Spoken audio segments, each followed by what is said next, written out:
नमस्कार, मी आनंद पोहनेरकर आपल्या सर्वांचं महाराष्ट्रवाणी बातमीपत्रात स्वागत करतो.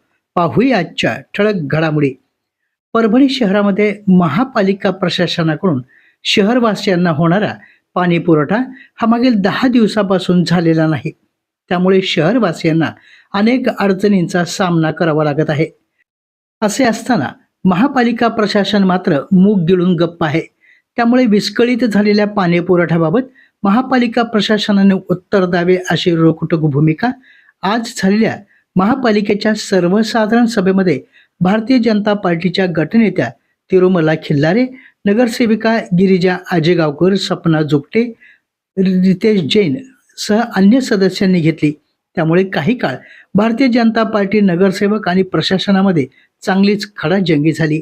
दरम्यान पाणी पुरवठा विभागाचे प्रमुख तन्वीर बेग यांनी तांत्रिक अडचणीमुळे ही परिस्थिती निर्माण झाल्याचे सांगितले. धारोड आणि आनंदनगर येथील पाईपलाईन गळतीची तातडीने दुरुस्ती करण्याची मागणी देखील सदस्यांनी यावेळी केली. त्यावर त्वरित कारवाई करण्यात येईल असं आश्वासन महापालिकेच्या वतीनं देण्यात आलं. आज दिनांक 29 जुलै रोजी परभणी शहर महापालिकेची सर्वसाधारण सभा महापौर सय्यद इक्बाल सय्यद खाजा यांच्या अध्यक्षतेखाली पार पडली.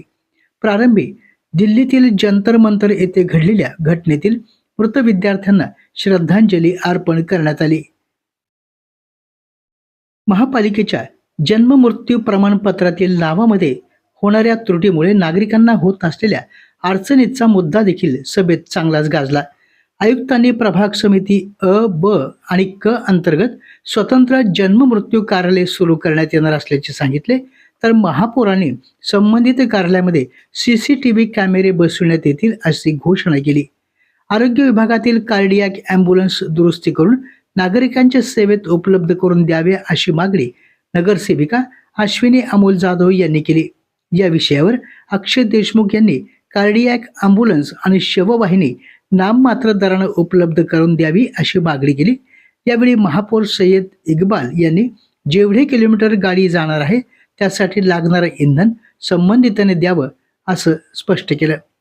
परभणी शहरातील खंडोबा बाजार प्राथमिक आरोग्य केंद्र परिसरातील रस्ता दुरुस्ती, शहरातील खड्डे बुजवणे, शहरातील सर्व पोलवर LED दिवे बसवणे आणि सण उत्सव काळामध्ये प्रकाश व्यवस्था सक्षम करण्याबाबतही विविध सदस्यांनी मागण्या मांडल्या. स्टेडियम परिसरातील प्रस्तावित राजमाता अहिल्यादेवी होळकर स्मारकाच्या जागेवरील अतिक्रमण तातडीने हटवण्याची मागणी गटनेते दिलीप ठाकूर यांनी सभागृहात केली. प्रशासनानं संबंधित विभागाला त्वरित कारवाई करण्याचे आदेश यावेळी दिले. यावेळी महापौर, उपमहापौर, स्थायी समिती सभापती, आयुक्त आणि सर्व गटनेत्यांची समिती गठीत करण्यासही सभागृहानं मान्यता दिली. यावेळी महापालिका क्षेत्रात मूलभूत सोयी सुविधांच्या विकासासाठी विशेष तरतूद 2026-27 योजनेअंतर्गत 20 कोटी रुपयांच्या 28 विकास कामांना मंजुरी देण्यात यावी असा ठराव स्थायी समिती सभापती प्रतिभाताई अतुल सरोदे यांनी केली. यावेळी अर्जुन सामाले यांनी प्रभाग क्रमांक 10 मध्ये कामे घ्यावी अशी मागणी केली. आज झालेल्या या सभेमध्ये नगरसेवक नदीम इनामदार, राजेश रणखांबे, अक्षय देशमुख, मिलिंद बामणीकर, आकाश लहाने, बबलू घागरमाळे, श्याम खोबे तसेच सभागृह नेते सय्यद समी उर्फ माजूलाला, सभेचे गटनेते विजय जामकर, डॉक्टर केदार खटिंग, श्याम खोबे, शरफुद्दीन सिद्दीकी, शेख रईस, शेख हबीब, तबस्सुम वसीम शेख, गणेश टाक, व्यंकट डहाळे, श्रीमती सुशीला थोरात, अद्वैत सांगळे, सुलोचना भालेराव आदींनी विविध विषयांवरील चर्चेमध्ये सहभाग नोंदवला. विद्यार्थ्यांनी नवनवीन तंत्रज्ञान अवगत केलं पाहिजे. तसेच त्यांनी स्वतःच्या अभियोग्यता आणि मूलभूत आवड आणि समायोजन क्षमता यांची चाचणी करूनच योग्य दिशा निवडली पाहिजे. म्हणजे पुढील जीवनामध्ये नैराश्य येणार नाही. यासाठी शिक्षकांचं मार्गदर्शन महत्त्वाचं असतं. विद्यार्थी, शिक्षक आणि संस्था या त्रिवेणी संगमातून यश प्राप्त होतं असं प्रतिपादन बालविद्या मंदिर शिक्षण संस्थेचे सचिव डॉक्टर विवेक नावंदर यांनी केलं आहे. बालविद्या मंदिर शिक्षण संस्थेच्या वतीनं गुणवंत विद्यार्थी सत्कार समारंभाचं आयोजन करण्यात आलं होतं.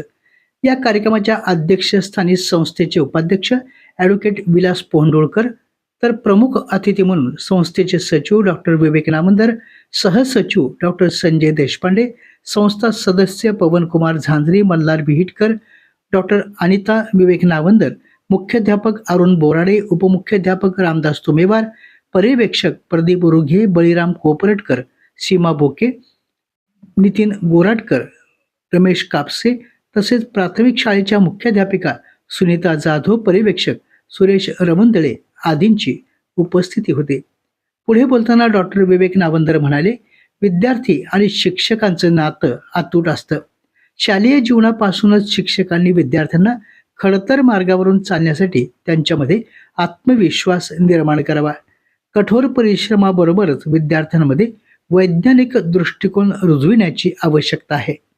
अलीकडील काळामध्ये विद्यार्थ्यांना कायद्याचे ज्ञान आत्मसात करून द्यावं आणि विद्यार्थ्यांनी लेखन, वाचन, संभाषण आणि श्रवण कौशल्य विकसित करावं असं आवाहन देखील त्यांनी यावेळी केलं. यावेळी संस्थेचे उपाध्यक्ष ॲडव्होकेट विलास पोंडुलकर यांनी देखील विद्यार्थ्यांना मार्गदर्शन केलं. विद्यार्थ्यांचे प्रथम गुरु आई वडील असतात, त्यामुळे विद्यार्थ्यांनी आई वडिलांमध्ये देव पाहून त्यांचा सन्मान करावा. शाळेमधील शिक्षक हे विद्यार्थ्यांचे दैवत असले पाहिजेत असंही त्यांनी यावेळी स्पष्ट केलं. जिंतूर तालुक्यातील सिंचन प्रश्न सोडवणं ही शासनाची प्राथमिकता आहे. बदलती पीक पद्धती, या पिकांना सिंचनासाठी आवश्यक पाणी पुरवठा आणि संबंधित सर्व मुद्द्यांचा अभ्यास प्राधान्याने करावा. व्यापक शेतकरी हित डोळ्यासमोर ठेवून योजना प्रभावीपणे अंमलबजावणीसाठी सर्व विभागांनी समन्वयाने काम करून पुढील कार्यवाही वेळेत पूर्ण करावी असे निर्देश पालकमंत्री मेघना साकोरे बोर्डीकर यांनी दिले आहेत. राज्यमंत्री मेघना साकोरे बोर्डीकर यांच्या अध्यक्षतेखाली मुंबई येथील निर्मल भवन या ठिकाणी महत्त्वाची बैठक पार पडली. यावेळी त्या बोलत होत्या.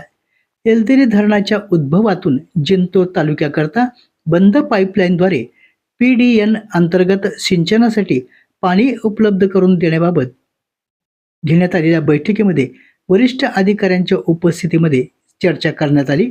दूरदृश्य प्रणालीद्वारे या बैठकीस परभणी जिल्हाधिकारी संजय सिंह चव्हाण, नांदेड जिल्हाधिकारी राहुल कर्डिले, हिंगोली जिल्हाधिकारी राहुल गुप्ता यांची विशेष उपस्थिती होती.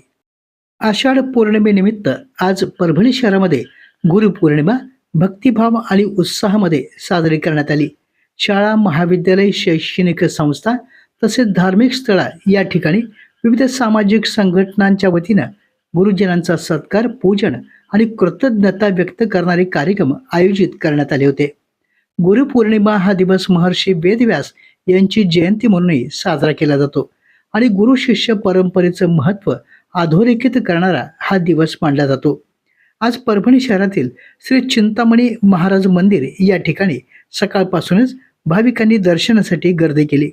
दिवसभर भजन, कीर्तन, पूजन आणि महाप्रसादाचं आयोजन करण्यात आलं होतं. शहरातील विविध मंदिरांमध्ये देखील आज गुरुपौर्णिमेचा उत्सव हा साजरा करण्यात आला. आपल्या जिल्ह्यातील अपडेट बातम्या पाहण्यासाठी आमच्या महाराष्ट्रवाणी या चॅनलला लाईक करा, सबस्क्राईब करा आणि शेअर करा. धन्यवाद.